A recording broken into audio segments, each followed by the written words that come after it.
Alright guys, this week is going to be one of our first kind of upgrade videos for Dad's 55 Chevrolet truck as we're getting it ready to take on the Sick Smokies event in October.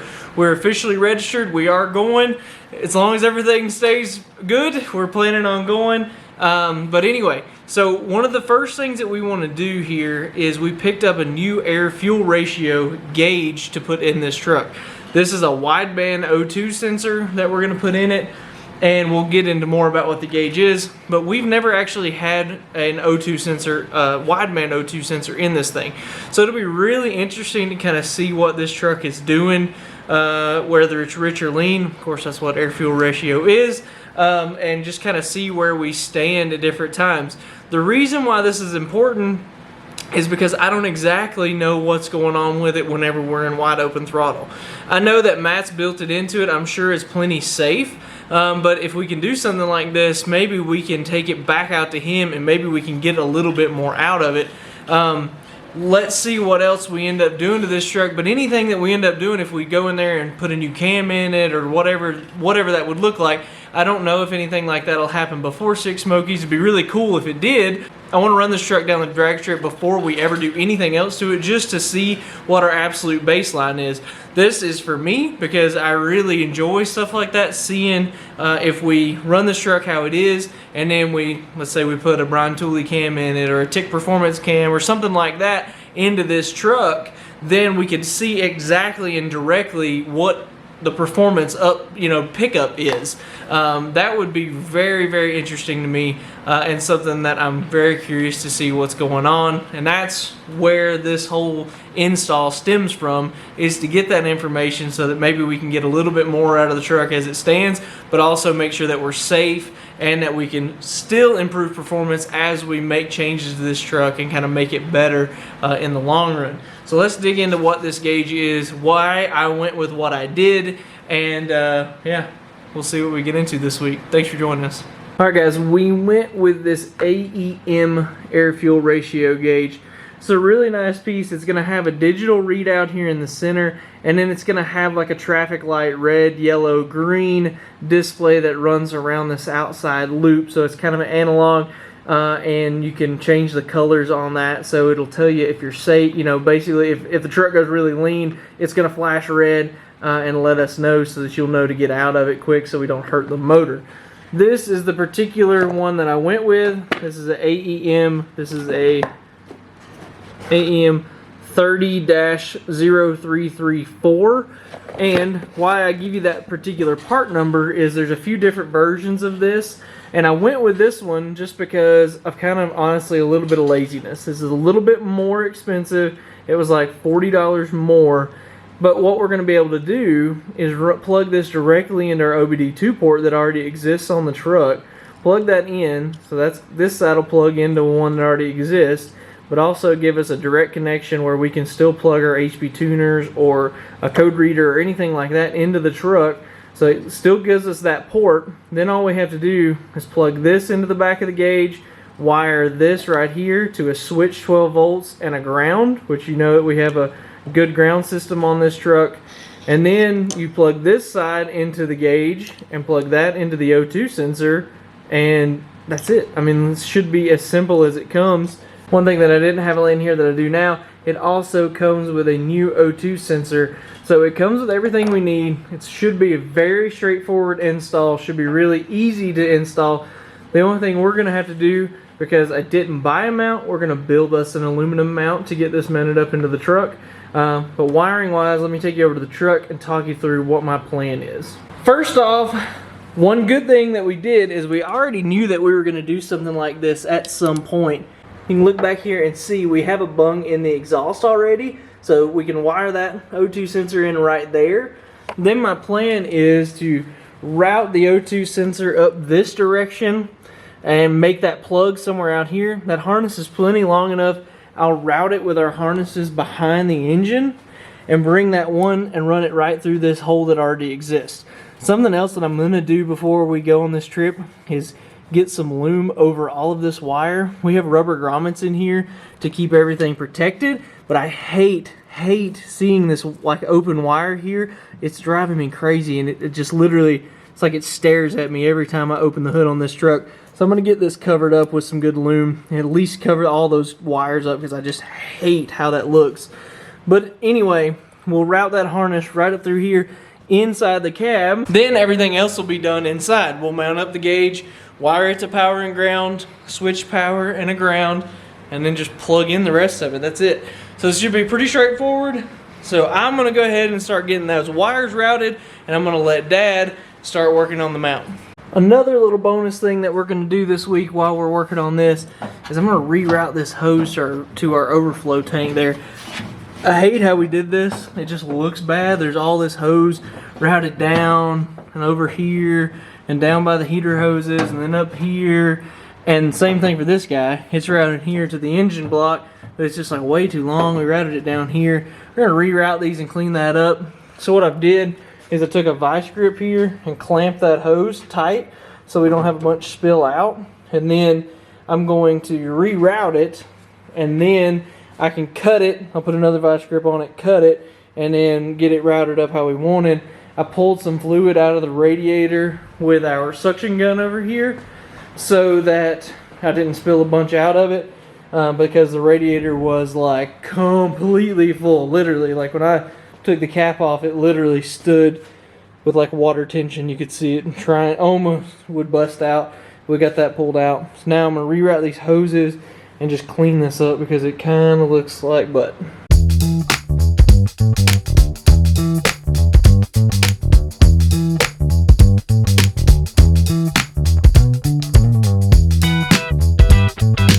That really cleaned this area up. Just getting those hoses routed differently really made this look a lot better, at least to me. I know it's a little something. Probably no one would have noticed if we hadn't pointed it out. But we routed that hose down off the tank, down here by the fuel rail, and then up and over. And same thing with that guy. Routed it off the front of the engine up here, routed them together up here, tied them up to where it's at least kind of looks like it's supposed to be there, instead of it just being this super long section of hose run over here.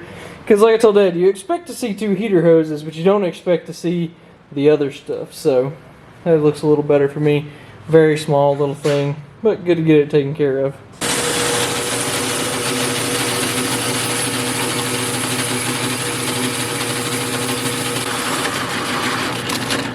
Now Dad is working on getting our mount for the gauge. Like I said, we didn't buy one. We probably could have or should have, but he's gonna just I'll just save us from having to do it, I mean.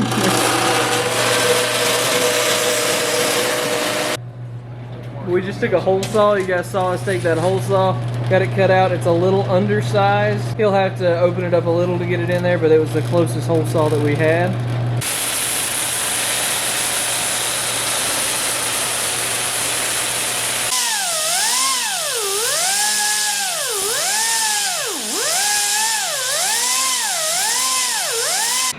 And there you go. A little sand and opened that hole up. Those things, we were laughing. That's the first time that those little flap disc sanders have actually worked well at something. But there you go. He's going to do a little fine tuning, getting it honed in a little closer. But the hole is perfect for the gauge. So we went ahead and run this thing up on the 2x4 so we can get it jacked up. I had to jack it up so that I can get to the bung I showed you guys earlier there, behind, kind of behind the front tire on the right hand side. Let me show you the finished bracket and kind of tell you our plan on where we're going to route and run everything. I showed you where we're going to route the harness that goes to the O2 sensor through the hole in the firewall and behind the engine. But then once we come inside here, you guys will remember if you've been following us for a while, we had our OBD2 port mounted here under the dash with two self-tapping screws that were basically, you could just see them run up through here, which was pretty bad, I'll admit. But what we're going to do, let me show you this harness, how it plugs in. So like I mentioned earlier, here's our O2 or our OBD2 port. That's our diagnostic port, and then this harness here that came with our AEM sensor. And you can see here, we can just plug that in together. That becomes one, that gives us a port where we can still attach our HB tuners and everything. And what my plan is to mount this like this. I'm going to drill out and use those existing holes that were there, have this thing routed out a little, pulled out a little, and we'll use the old radio hole there to mount the OBD2 port. So here is our finished bracket. You can see what that ended up being. Drilled that out for some 1/4 screws. We're going to paint it. I know it's unlike us, but we're going to paint it, even though the aluminum kind of matches the armrest motif we've got going on over here. But what we're going to do, we're going to kind of mount this right here to where it's right on the edge of that radio hole. It's down far enough to where you can see it from the driver's seat, but it's also back far enough it shouldn't get in the way and get hit or anything like that. So that's the plan, is to mount that guy there. Now we just got to bolt everything up, route our wires, plug everything in, and see what we've got going on. So we got the bung out, we got the truck jacked up, bung out, and Dad is going to put the sensor in. It is important, luckily this sensor has it on it already. It comes from the factory with anti-seize. Again, very, very, very important that you put anti-seize on that, or they will stick and they will ring off and it's a real mess. So definitely put anti-seize in that. He's going to go ahead and install that. And then we're going to have to figure out how to route that harness to keep it off of the exhaust. But I think we should have some options there. Oh, also, the other thing, it is important whenever you're installing a bung, since we didn't go through that process in this video, that thing needs to be at least 10 degrees off of 90. So if you're looking at the side of the pipe and assuming that's 90 degrees, it needs to be at least minimum 10 degrees higher than that up on the pipe. So that's why that O2 sensor is mounted kind of up at this angle like this. That keeps any of the condensation water that's in the exhaust. It's really important you do that because it keeps water from getting into the sensor. If you get the condensation in the exhaust and the water in it into that sensor, it will kill it, and it's just not a good deal. And that's a warranty thing too, so if anything ever happens, you got to make sure that that thing's mounted up properly or it won't be covered. So that's why this one's mounted up like this. Clears the frame rail, but it keeps it up out of that water. And that is a 7/8 wrench she's using there to tighten that up. Alright, there you go. So we took the O2 sensor. You can see it's not in any sort of bind. Got a tie wrap there keeping it against the frame away from the exhaust. And then there's another one on top of the frame right there. And that O2 plug is sitting right there. I'm going to plug it into our harness. This guy. Get him plugged in. I'm going to get it routed up behind the motor. And it's already inside the cab, and then we can go ahead and start working inside. Well, things are serious when you color match your gauge to the, you know, color match in quotations. But anyway, so we got this gauge bracket painted up. We're getting ready to mount it up. I got my holes marked under the dash in here to get ready to drill them out. And once we get this thing mounted, we can finish our wiring. We can see right there. Those two right there is where that's going to be. This button, this black button here, is for the calibration on the gauges. So that's what that guy's doing. But I'm going to go ahead and get those drilled out with a step bit. And then get this guy mounted back up in place where it needs to be. Then at that point it's just going to be finish routing the wires, get everything plugged in, and we'll be ready to see what this thing's doing.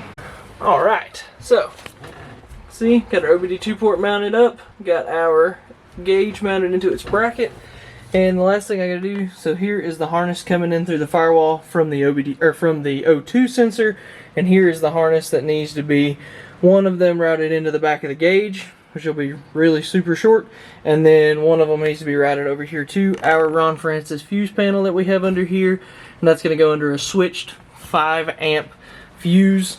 So let's go ahead and do a little routing. We should be pretty good here. Alright, so we have everything wired up now. Go ahead and turn this on, see what we got. Kind of missed some preheating the gauge there. So now, if you guys have messed with O2 sensors much, you've seen some of them need a open air calibration. Well, this one has like a resistor built in, is how I understand it, where that's not necessary. They actually highly recommend you not to do that with this gauge initially. As the sensor ages, you can do a open air calibration to kind of keep and make sure that it's still good. but you don't have to, basically. So that's what we're going to do here. I just want to set this to, this gauge can go out to 4 decimal places. I just want to go to 4, I think, if I can figure out how to do it. There we go, got 4 decimal places. It's if you want it to go from lambda instead of just air-fuel ratio. You can do pure O2 percentage, or, and this is the auto cal, which is where we want it for that calibration, like I said. This is for OBD2 settings. I think the defaults are going to work for us, so I'm going to leave those alone. Now we can go ahead and I'm going to turn it off. We'll get the door open and get it started up, see what we're reading. The other thing is they say, and of course it makes a ton of sense, you got to make sure you don't have any exhaust leaks, because if you have exhaust leaks, it's pulling in oxygen and it's going to give you false reading. I wouldn't be surprised if there's not a couple little exhaust leaks on this, so if this thing's a little wonky, I won't be like so surprised, but we'll go ahead and start it and at least see what it's reading and see how it goes.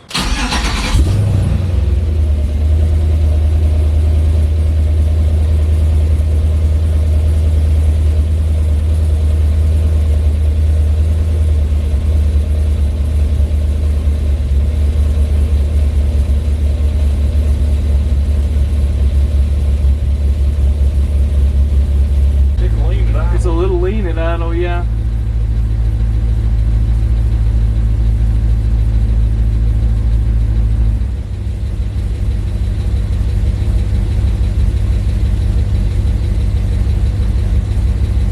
Kind of surprises me. I figured it'd be a little fat, but I've never seen it smoke, so that's probably what's going on. Yeah.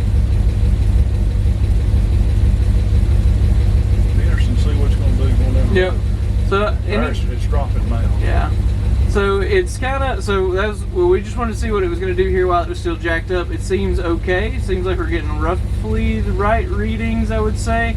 It's fluctuating a little bit more than I kind of expected it to. But we'll go ahead and take this thing down and go take it for a drive and see what it's doing. All right, going down the road, kind of park throttle, it looks like it's staying around 14, between the 14-15 range, which is probably a touch lean, I guess. But we'll see if we can find somewhere where we can kind of get on it a little bit more and see what it does whenever it goes to full throttle, because that's when we're really concerned about it. So yeah, but it's been kind of sitting in this. I took it down to the 1 decimal place, because 2 decimal places it was fluctuating so much it was hard to it's kind of hard to kind of keep up with it. So 1 decimal place is plenty for what we're trying to do, which is just kind of get a gut check on it. And then, but yeah, so sitting here at idle, 14.6, which stoichiometric is 14.65, I think, is what the 2 digits are, 6.7, or the 14.7. So it's sitting right around kind of stoichiometric. We usually want that to be just a touch on the fat side, so a lesser number.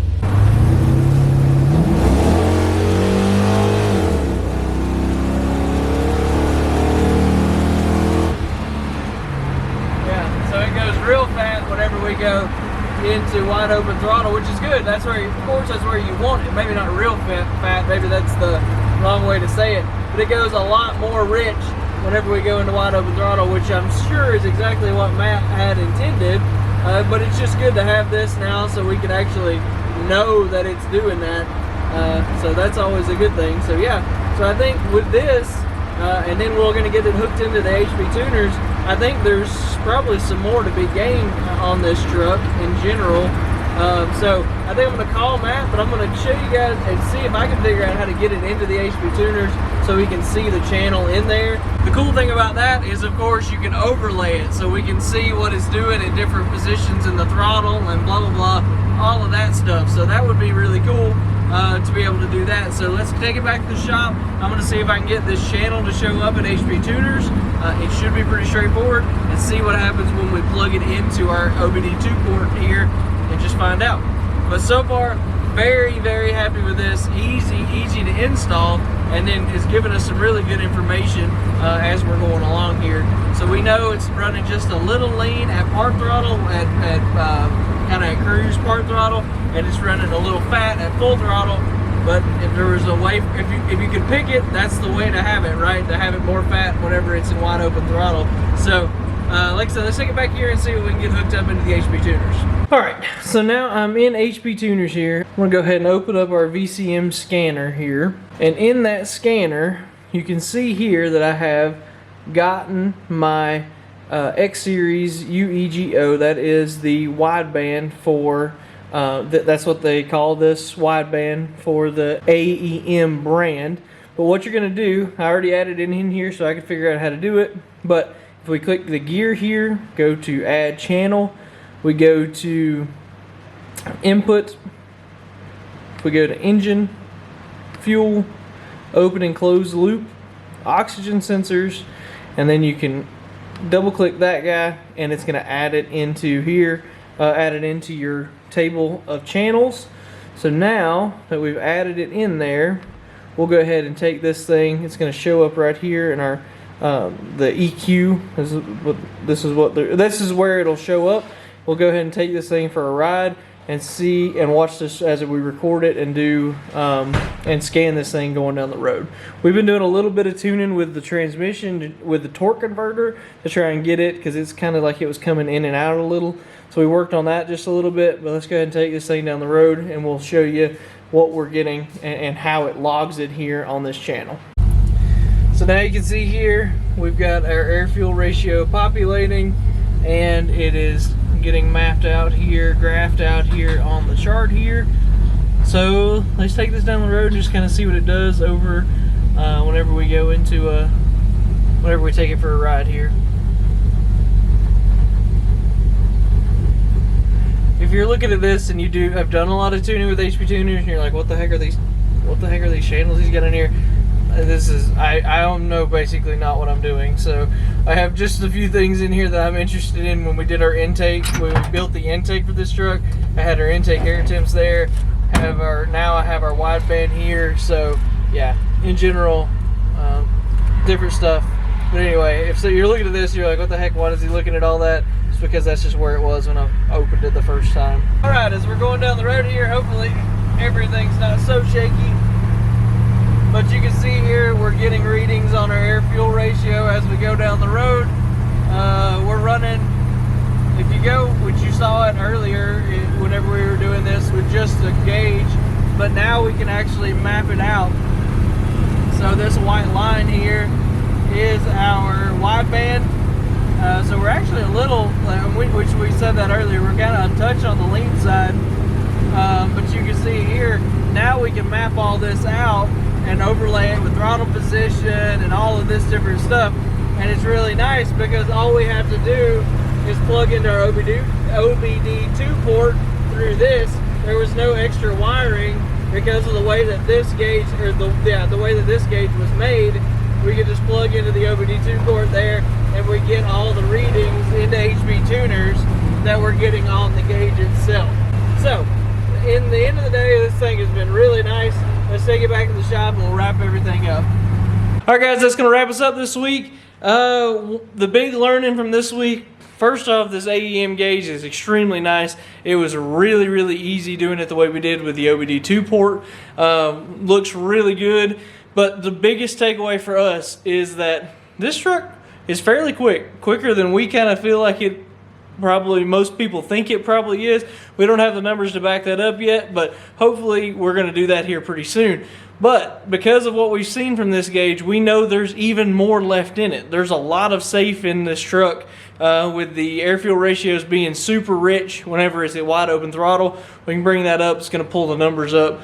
I think there's a lot of gains to be made in this truck, and that gauge helps us identify what those need to be. So this truck's going back to the tuner. We're going to check the transmission on it. We're going to check our air fuel ratios. Matt is out next to Lake Junaluska. He's going to be looking at this again, hopefully next week. And so we'll get him in here, get him to see what he can find, kind of unlock this thing. And I think we may be taking it to Greer Dragway to one of their test and tune nights, so we can finally see the numbers and see what this thing's going to run, because it'll be its first pass down the drag strip before we get ready for Six Smokies. So, all right, hit that subscribe button, follow us on Instagram, Facebook, and all that good stuff, and we'll see you next week.